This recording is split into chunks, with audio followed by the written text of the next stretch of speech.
Hello and welcome to episode 8 of Tortuga Gamescast. This is a weekly video game podcast where we discuss the latest news and give impressions on what we've been playing.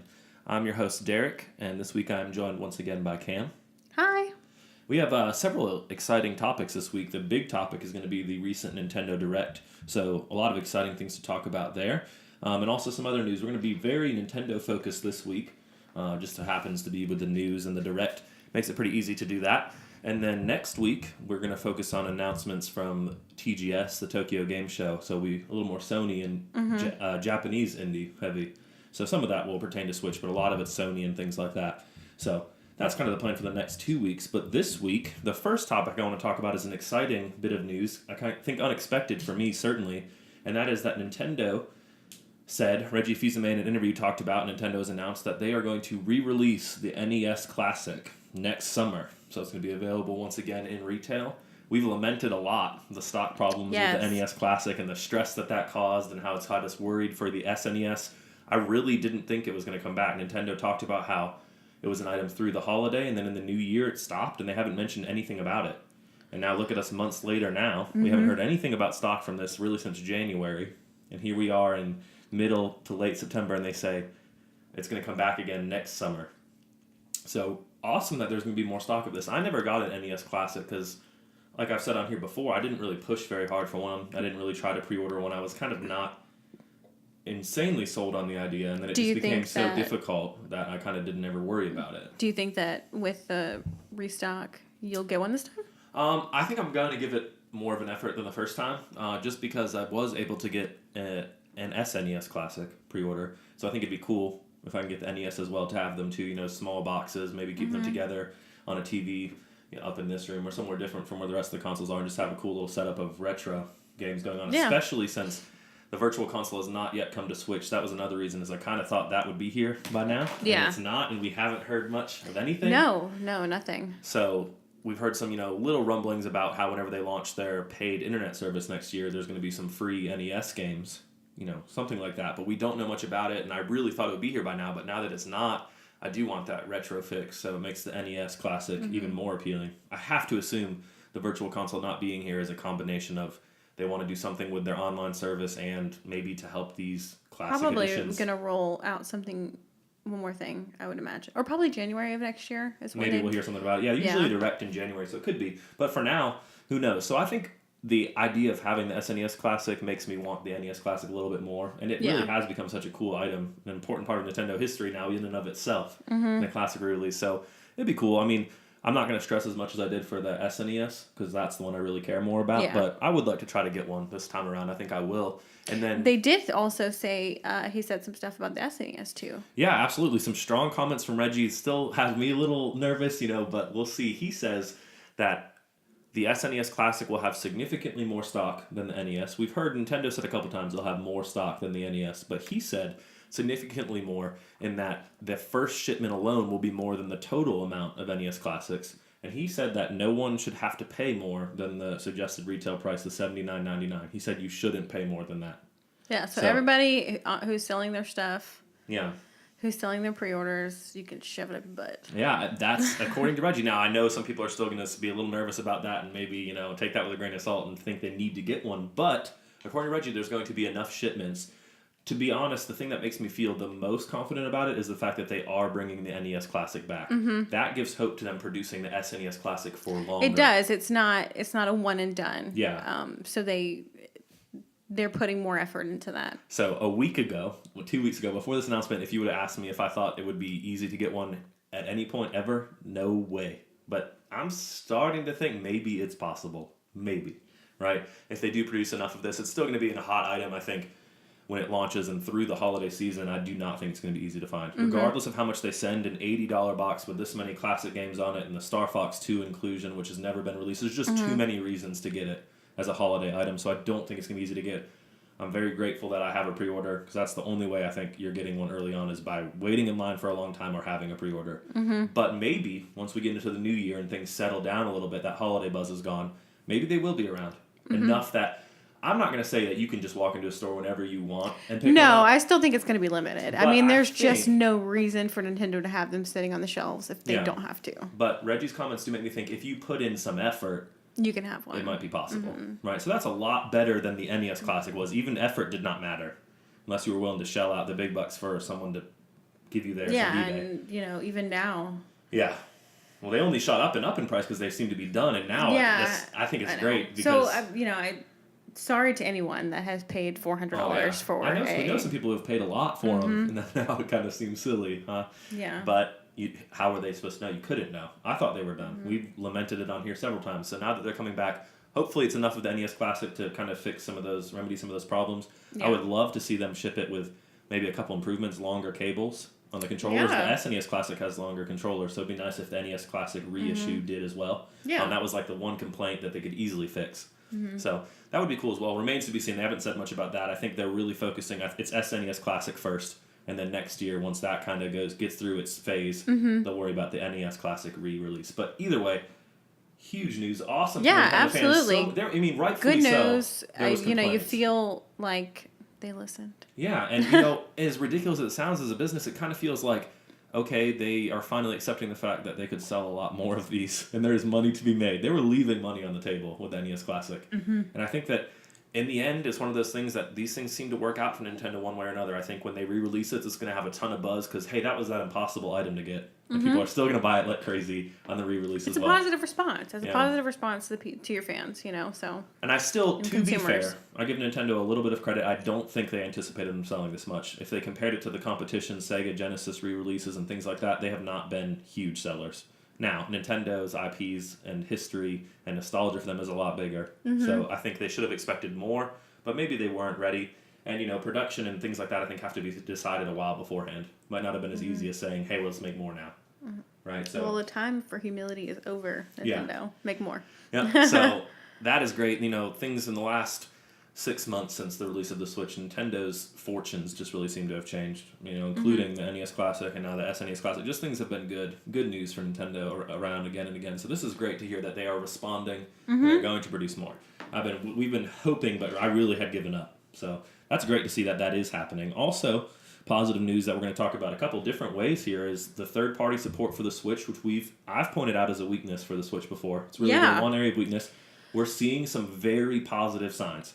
It is not when we did our predictions or things that we'd like to see, neither one of these titles came up. Yeah. As even a possibility. You and I talked about it, yeah. Oh, yeah, absolutely from the Direct. But even before the Direct, we got another big... I want to save those ones. This is an exciting thing to talk about. Before we get to that, LA Noire, we forgot to talk about last week. We had it down as one of the main things we were going to talk about. And I think we got lost in a couple other topics. A little bit older news, but definitely worth mentioning. ROCKSTAR Games...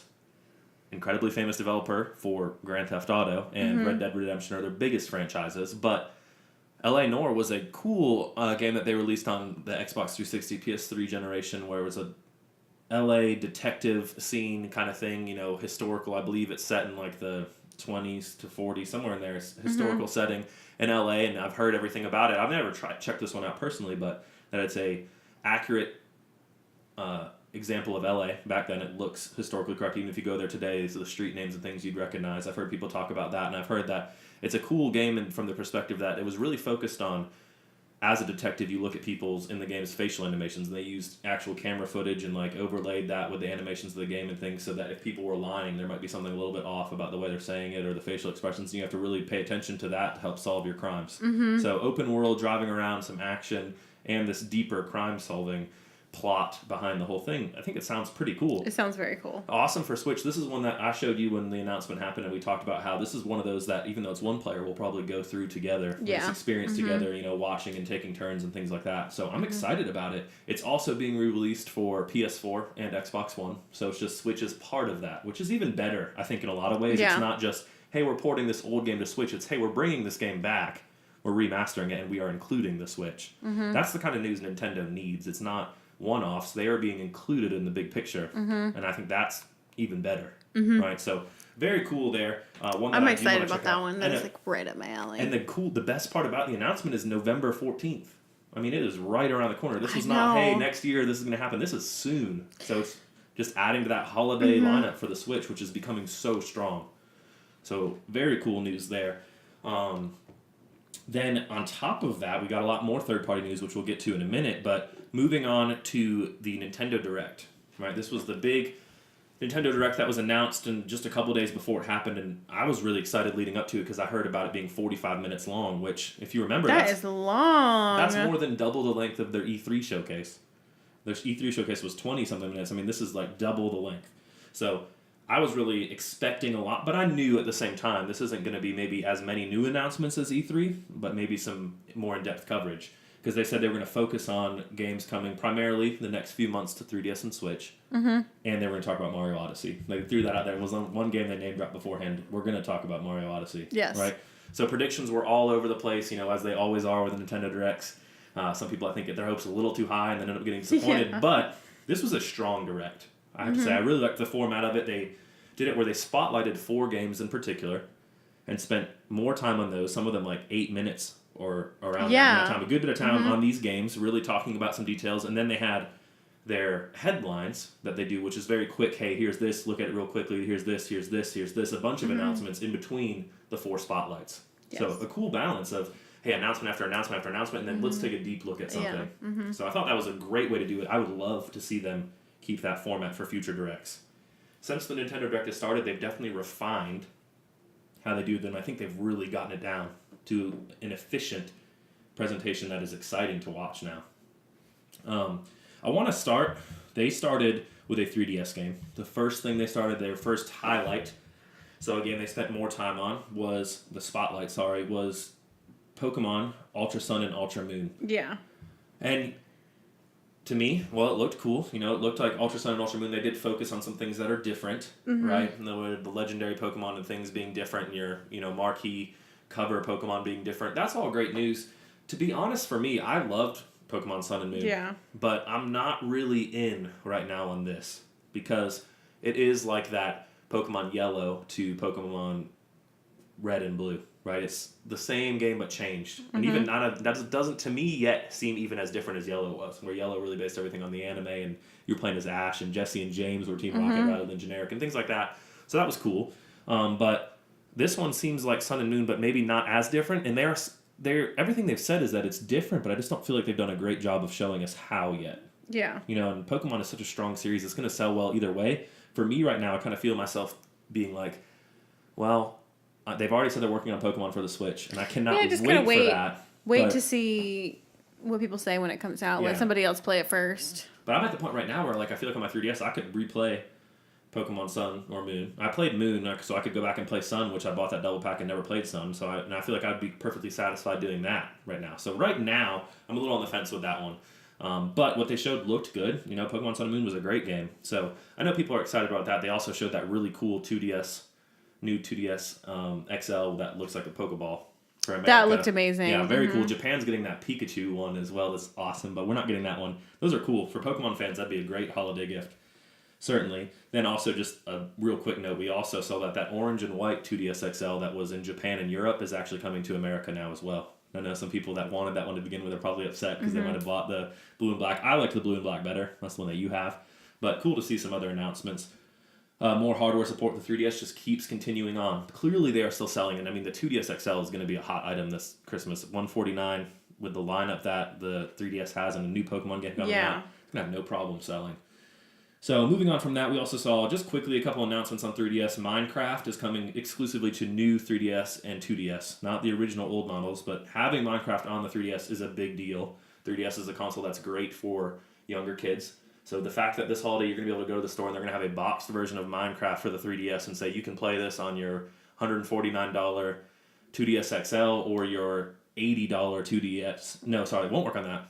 So that's what they're going to have to do a good job explaining, is it only works on the new versions, not the old ones. And that's going to be a problem, I'm sure. But some people hopefully people catch on that. $149 as a portable handheld that's durable and well built for kids, and you can play Mario and everything else, and now Minecraft, I think, is going to be a selling point. To a lot of people, it doesn't seem like a big deal. Minecraft's been around for forever, but you can't underestimate how big that is with kids still. So a very important series there. We also saw Kirby Battle Royale is coming January of next year. They originally said that would be this year, I believe. So maybe a slight delay, but still holiday season in January. That one is like a 4-player battle Kirby mode. It was like top-down view, kind of cel-shaded outline look. the way they worked with Smash on 3DS as well. I don't know. I mean, it looked fine. It's one of those that maybe we'll see more and I could become interested. But right now, the multiplayer on 3DS just doesn't feel like what they should be focusing on anymore. If they're going to make a multiplayer-focused game, I'd rather have on the Switch where I can pop a Joy-Con off and you and I can play together, rather than forcing to have multiple 3DSs, which you and I do, but it's not as easy if we go hang out with friends or family to expect everyone to have one, right? So, I mean, not complete negative on that, but I just kind of feel like if it's multiplayer, I'd rather see it on the Switch now. And not to be one of those people that says, I'd rather have everything on Switch. It's not that. It's just multiplayer games. It's so much easier to hand a controller, right? Because I can bring everything that people need if it was on Switch. But, that is what it is. We also saw continuing the multiplayer theme on 3DS. It's interesting. They've really started to push those kind of games, I feel like, on 3DS and multiplayer experiences. We saw Mario Party, the top 100. When I first saw this, I was pretty disappointed. Following in the same issue. We want it to be on the Switch and not. And I've seen a lot of people complain about Mario Party, the top 100. Because that is something that is right up our alley for our friends and family to play. Yeah, we absolutely None of them have 3DSs, but it would be great to be able to bring the Switch. We have our one game, and I can hand a Joy-Con to everyone who can play Mario Party. I mean, it sounds so. So ideal. I'm surprised because I'm surprised that it's not on Switch because it seems like the better choice for this. With that said, though, at first I was super disappointed, and then as the night went on and I thought about it more, I thought, you know what, I'm actually glad. Because this is a collection of the 100 best Mario Party games throughout history. So cool, 10 Mario Party games to pull from, maybe about 10 games each. The strong lineup of mini games, that does sound awesome, but when I think about the Switch and the technology in the Joy-Con and the motion tracking and the, motion sensor and the IR sensor and all of these things that it can do, it's so built for a WarioWare or Mario Party type game and just make it really weird. They could do some unique things with the Joy-Con with Mario Party and really push it in some different ways where it doesn't just have to be buttons. It can have all kinds of mini games. So I would, in the end, rather see them make a Mario Party that's all about embracing the weirdness of the Joy-Con, right? I think it could be like sort of 1-2 switch, but the game's not as complicated and not just focused on 2 people, where it could be 4 people playing and doing things at once. That's what I want to see. So in the end, I think it's cool, and I know we'll get Mario Party for the Switch eventually. I would not even be surprised if that's next year, 2018 release, because it's not going to take a huge amount of time in development. Those are a little bit easier game to make, so I could see that. And the full feature design for Switch will be great, and this is cool in the meantime for 3DS. I mean, it is one cartridge you can buy, and if you have 4 people with 3DS, you can all play together, download play. So cool to see them supporting that. We've used download play in the past and enjoyed what that can do. And then those were the main things for the 3DS. We also saw Atlas confirming some RPGs coming to it that I'm really excited for, like the Alliance Alive. Looking forward to that. Whenever that comes out, I'll definitely be checking that out and talking about it. So still life in 3DS. And then the last thing that they talked about is the Mario and Luigi Superstar Saga remake plus Bowser's Minions, which is coming out October 6th, I believe. Very beginning of October. I'm excited about that one. They just talked about amiibo functionality in that. Then they moved on and really talked about Switch a lot. The other 3 highlighted games were all for Switch. The first thing they showed for Switch was Xenoblade Chronicles 2, and they spent about 8.5 minutes on Xenoblade. And I've heard some people complain about the way they showed it, and then like the narrator and the older guy's voice, that they felt like slowed down the tone. I kind of thought it was cool. It gave it that fantasy vibe of, this is an older guy, kind of thinking like Gandalf wizard type voice, talking slowly about and explaining Xenoblade. They showed a trailer first, and first thing I noticed was the graphics have improved a lot, even since E3 for Xenoblade 2. I think it looks a lot prettier. At first, I was kind of like, it's the anime style, but I didn't like the way it looked, and I've changed my mind since then. When they're showing the game in action, I think it looks really nice now, Xenoblade. So the things have improved, and then they've showed a lot about the systems in it. They showed all the different factions, I think 8 different factions, and they're like on these Titan Leviathan animals, like one's like a whale flying through the sky, and these huge animals that people like live on and in. So that's cool. From that aspect, that's kind of an idea we've seen something like that in Xenoblade before with like the fallen creatures that they're using as homes, but now these ones are alive. And the flying whale reminded me of Skyward Sword, which I think that's an underrated Zelda game, and I love it more than most people do, so I was into that as well. Then the big thing that I thought about when watching this, when they talked about the system of having a blade and your actual fighter, and the blade kind of stands behind your fighter and supports them, gives them power, and then you can charge up the special attack where the blade then jumps in and fights for a second. It's a big, powerful attack. It made me think a lot about the Fate series that we watched recently, the anime of that, where there's like the person, the master, who's giving like the mana and helping the actual person fighting. It was like that. Like they stay back and there's different types. You can switch your blades. and collect different ones, almost like a Shin Megami Tensei or Persona style, where you can have different ones and equip different ones for different abilities, whether it's defense or attack or, you know, healing or different things like that. So it's super complex, but it looks awesome. This got me more excited for Xenoblade 2 than I have been at any point. So I know some people were disappointed by the announcement, but I really liked how they handled it. It made me want to play this game, and we got the release date of December 1st, which is huge. Non-stop. Since we saw Xenoblade shown off, we've heard talk about how a lot of people think it's going to get delayed and pushed to 2018. Nintendo kept saying, no, it's 2017, but no date released. December 1st, so very late in the year, but you know it's going to miss Black Friday. But I don't think that's as big of a deal for this kind of game. Hardcore RPG, the people that are going to buy it either way. I've seen a lot of excitement from Xenoblade fans and JRPG fans. The early previews from Xenoblade 2 have been really positive, that it runs really well, it's beautiful. They think it's going to be a hardcore JRPG that people will enjoy. And it is that straight up. It is definitely hardcore. This is not something for someone who just wants to play it lightly. This is going to be a game that I'm sure you can put more than 100 hours into and learn about all these complex combat systems. But I'm super excited for it, the most I have been since its announcement. So Xenoblade 2 is looking great. I was excited for everything they showed on that. And then continuing on with Switch news, we also saw that they said that the new ARMS fighter Lollipop, who we talked a little bit about last week, just the impressions of what it looked like. They said that she would be available that day, the day of the Direct. That was cool. I always like when they do those announcements of available now. You know, Minecraft for 3DS wasn't available now. Yes. And Lollipop was also available now. And I did go on later that night and try Lollipop out, and I spent some time with ARMS this week playing that again.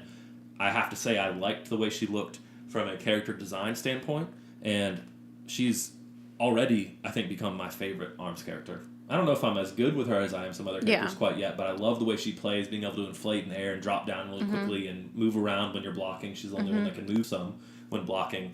And the new ARMS, that shield to clap back that throws their punches back, I like way more than I expected. I never liked the shield items in ARMS before, but this one is cool. And then the fun chucks are really good as well.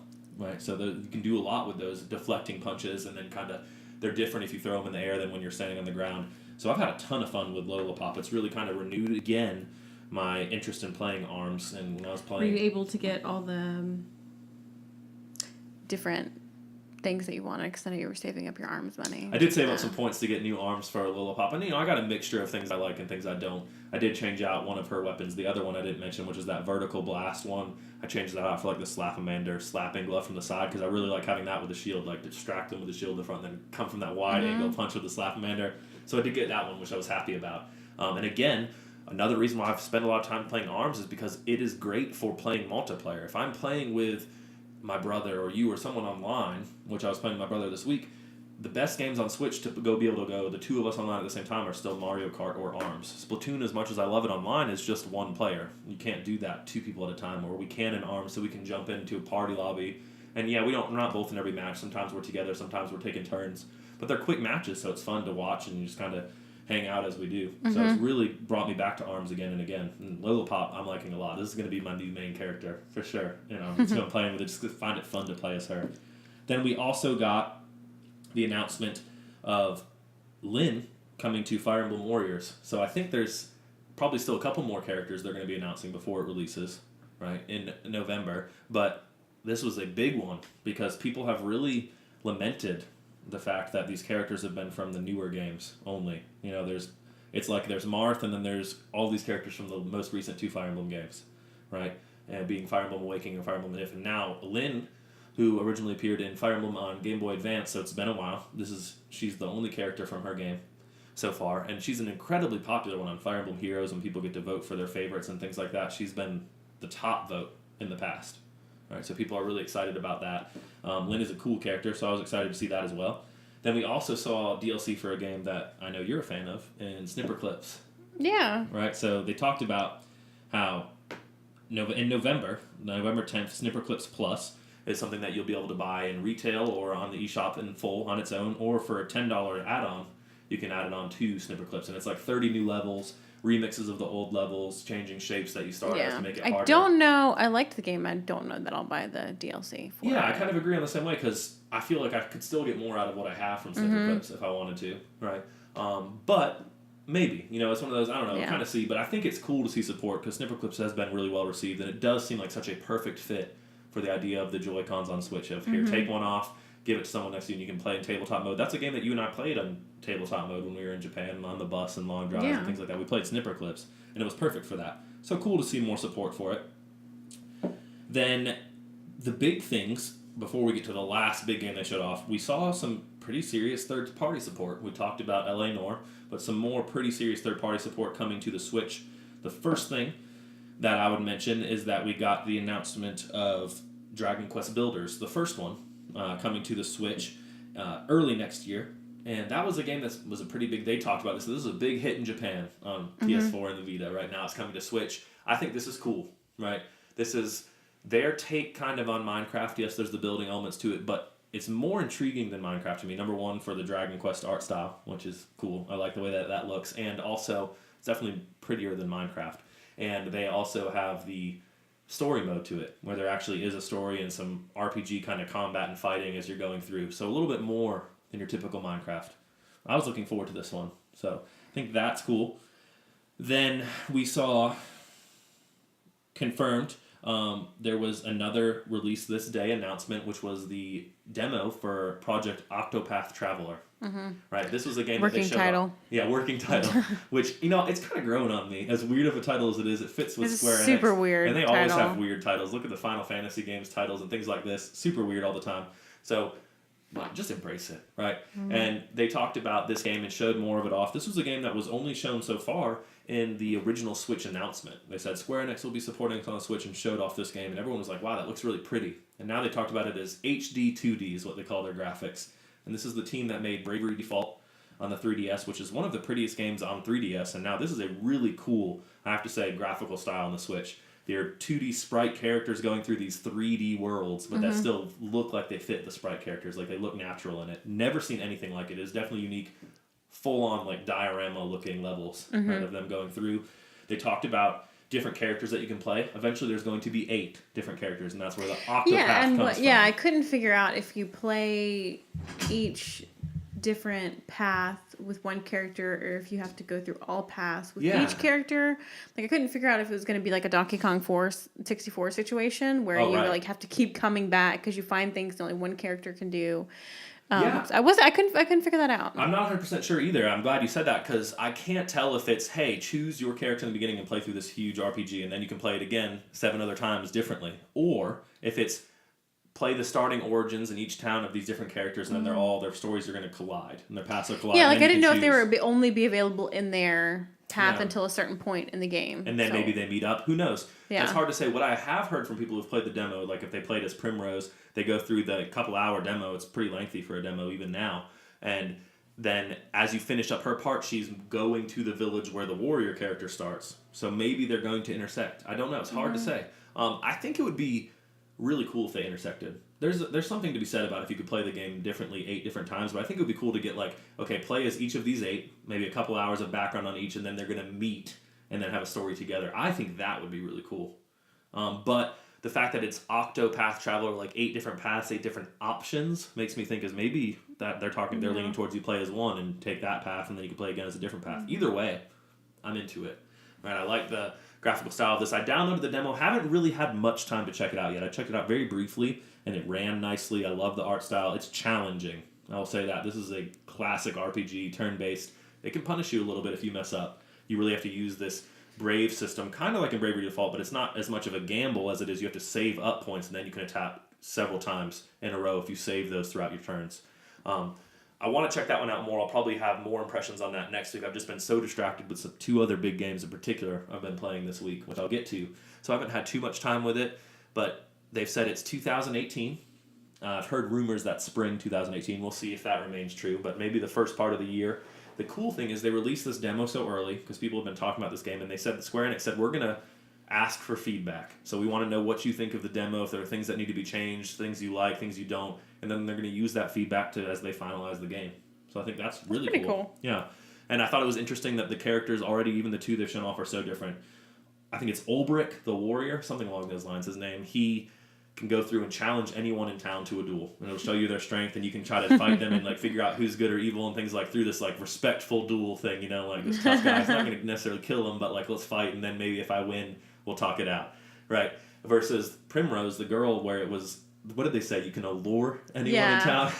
I keep thinking seduce in my head, but it's allure. Well, it is. I mean, that's what they're saying. It's seduce them, but Yeah. they said allure. I thought it was funny because they did kind of poke fun at it almost, I think, in the direct where they said you can allure anyone and then lead your enemies into a trap, or you can ask the person you allured to help you in battle. And then they showed that, but they showed it as like this little milkmaid from the town, like not who you would bring to battle. That's who they summoned in, and rather than fighting, she like healed Primrose like with some milk. So I thought that was cool. That's like it can be varied. Yeah. You know? So that's cool. I do want to check out the demo from both perspectives. I like that it is so different. It's not just, hey, here's a warrior and here's an assassin who pretty much play the same. They're very different. So there's a lot of potential there. I think this is going to be a big exclusive for the Switch. Cool to see a third-party exclusive like this from Square Enix, a very respected Japanese developer. And Bravely Default 1 and 2 were awesome on 3DS, so a trusted developer for me as well.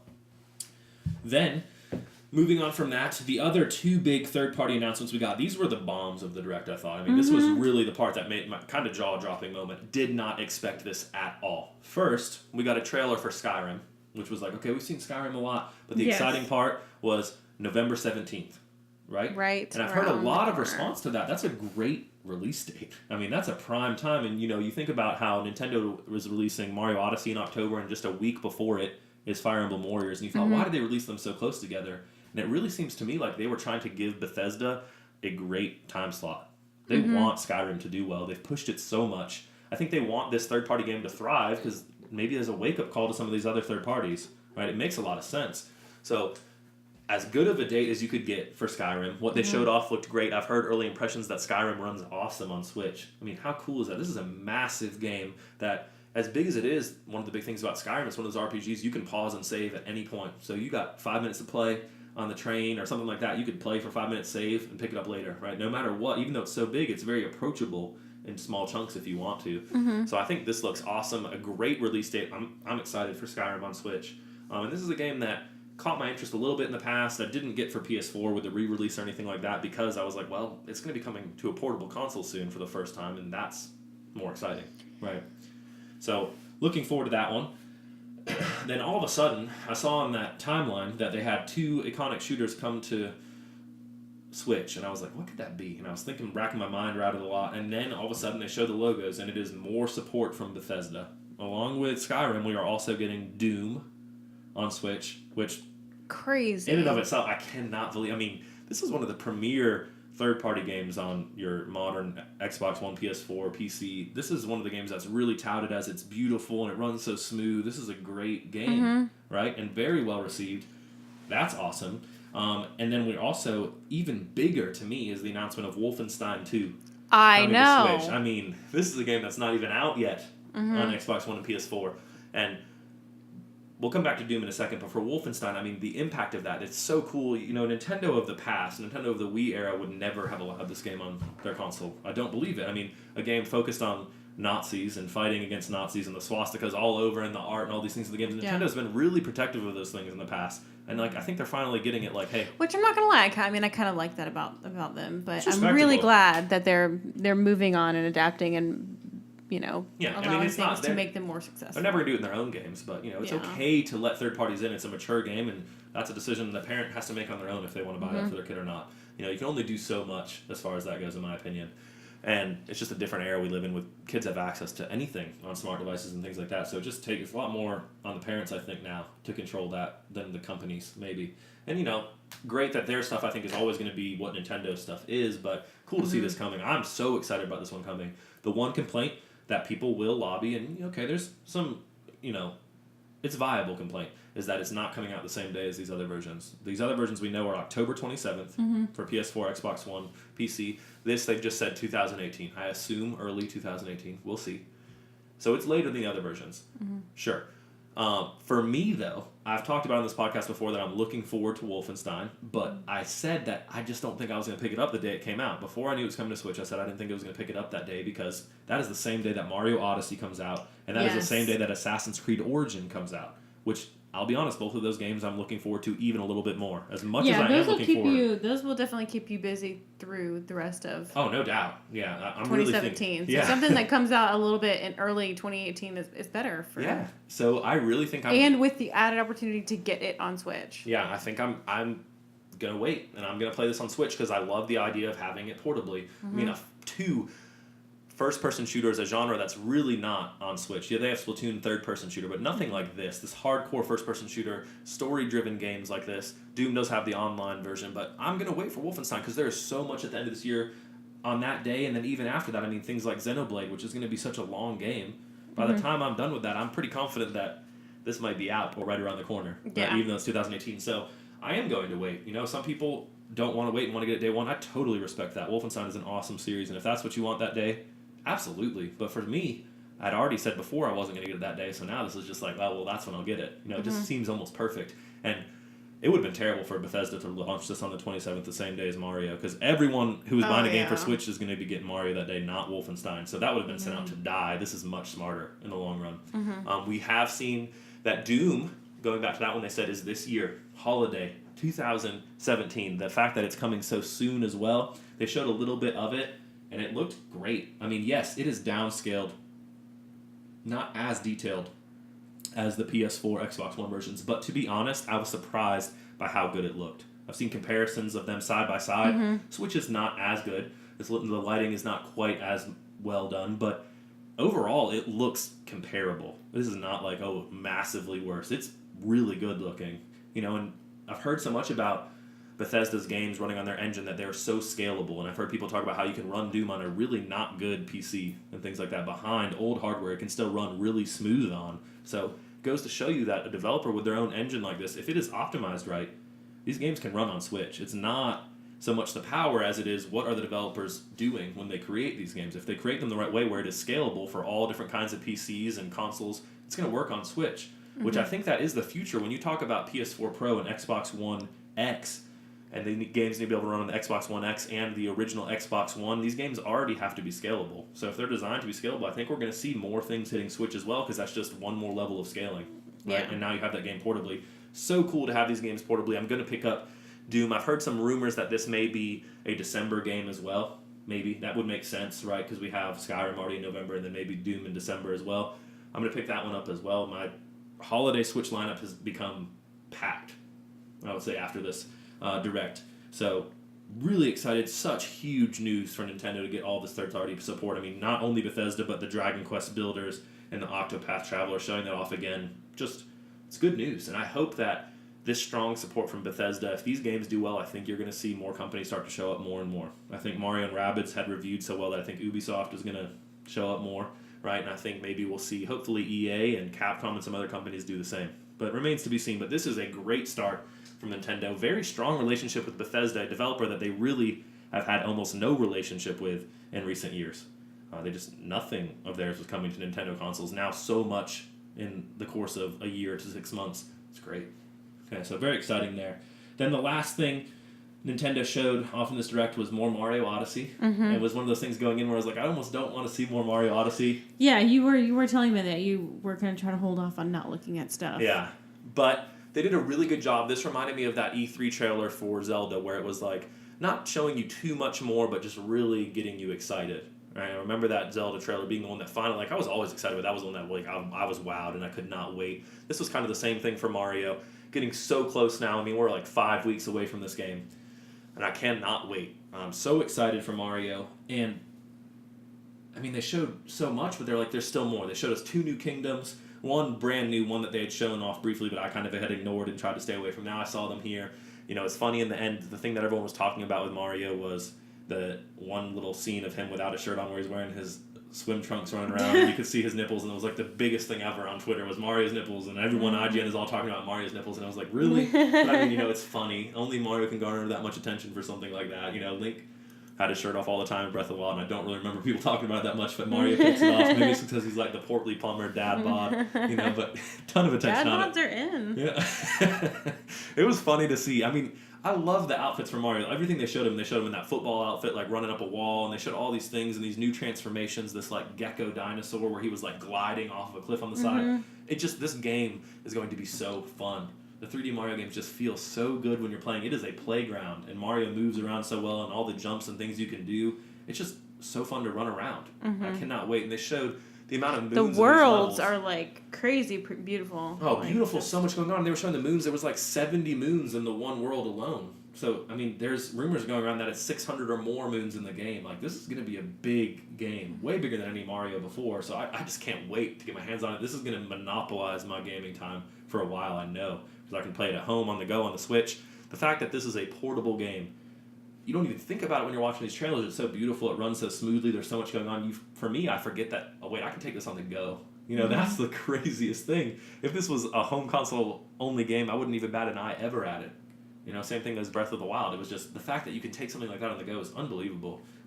It's really unprecedented. That's the big selling point of the Switch. You know, things like this, you can take it wherever. It's awesome, especially, you know, I think that helps it cater to older gamers because they don't have as much time at home always. And so being able to take it with you. We'll have to have a date night before this comes out because I'm going to lose you for a couple of months. Maybe. That's probably a good idea. But I feel like you'll be there getting almost as much enjoyment out of me as I will watching this one. I think it's just going to be fun to see. I might push you to take the wheel every once in a while too. Just that's fine. Yeah, absolutely. So I think that kind of wraps up the Direct. Overall, the big takeaway is Nintendo's first party stuff. Xenoblade, Mario, looks awesome. I mean, super solid. What you'd expect. This has been an unprecedented year from Nintendo. A lot of people have talked about how this may be one of their strongest years. Well, definitely one of their strongest years. Maybe one of their strongest year ever for software. You're talking about 1 year alone where we've gotten Breath of the Wild, we're going to get Mario Odyssey, we've gotten Splatoon 2, ARMS, those new IPs like that.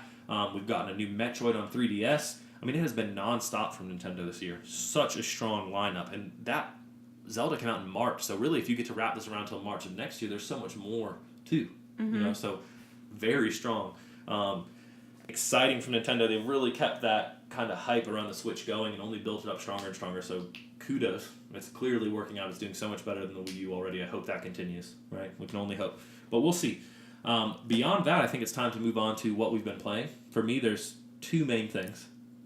I mentioned that I've been playing ARMS. That is true. Lollipop has got me back into ARMS. I never completely put that down. I always come back to it. But that did kind of revitalize. I talked about that. I really enjoy playing as Lollipop. I think her map is awesome as well. That zigzag shape. It's really fun and different than anything else. It's one of my favorite maps now as well. So strong content there. But the two main games, maybe unsurprisingly, that I've been playing to stick with this Nintendo theme, which is what I've been playing lately. First, Mario Rabbids, which I talked about last week. Been playing a lot more of that. I'm actually 30 hours into this game. I've heard things about how this game is on a little over 20 hours long. If you rush through it, that may be true. I'm in World 4, which, as far as I know, there's 4 worlds. But I'm getting hints that there may be that, you know, a little bit more. Maybe not a full world, but like the final boss thing I think may happen after that. That's just hunches that I've seen based on when weapons are unlockable. And there are some of that at the very end of the line that they say, we can't tell you quite yet, or we don't have can't quite scan this to figure out where it's available. It makes me think there's a secret. And I hope so. But I'm about halfway through World 4.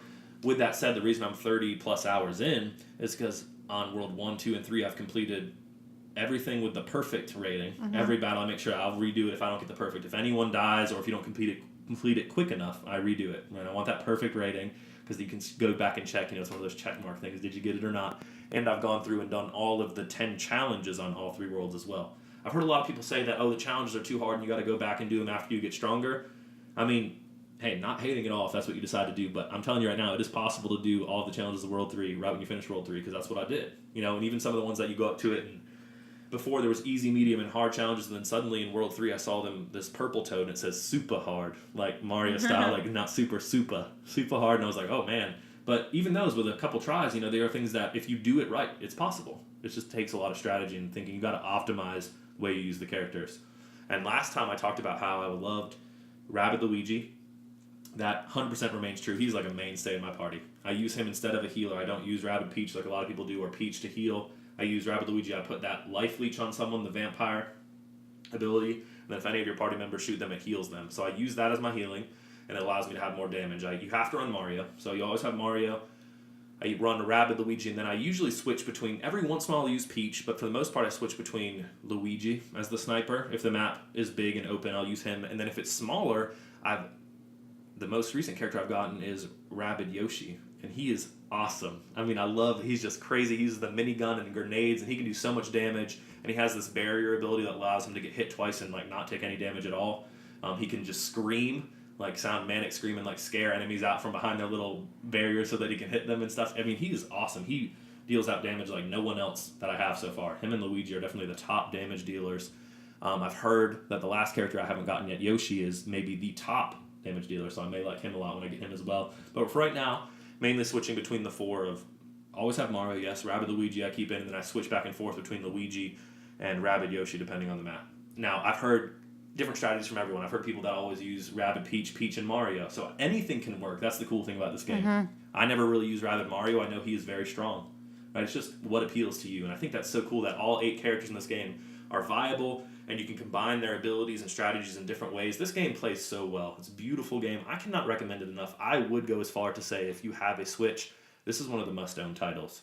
And before it came out, before they showed it off at E3, everyone was so doubtful of it and worried about, is this going to be good? I hate the Rabbids, things like that.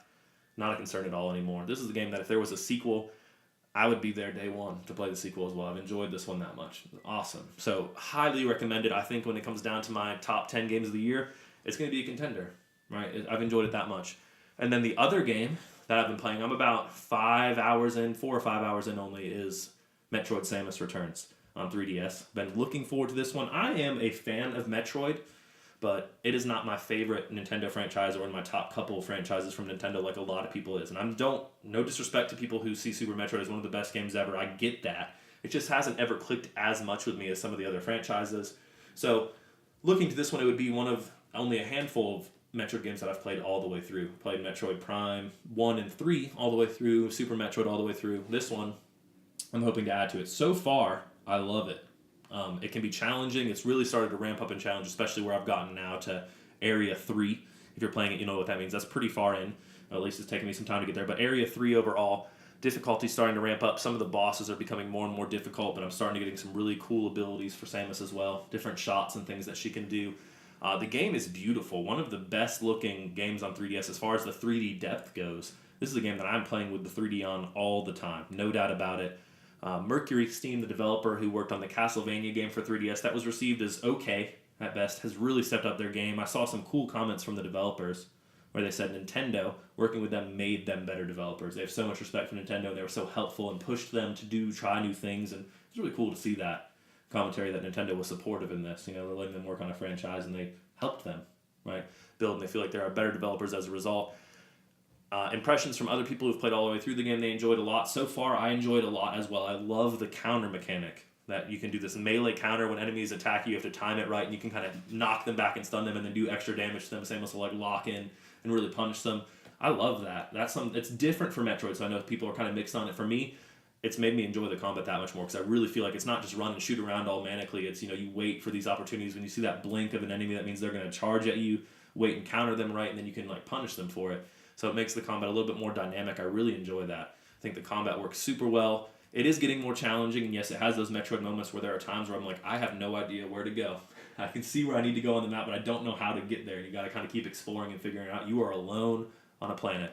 So the general idea in this is there are 40 Metroid that you have to kill. You're trying to wipe out all the Metroid, this evil creature that sucks the life out of other species and beings and things like that. And I've killed, I think, 13 of them, so not halfway yet on those, but starting to get there, a good bit into it.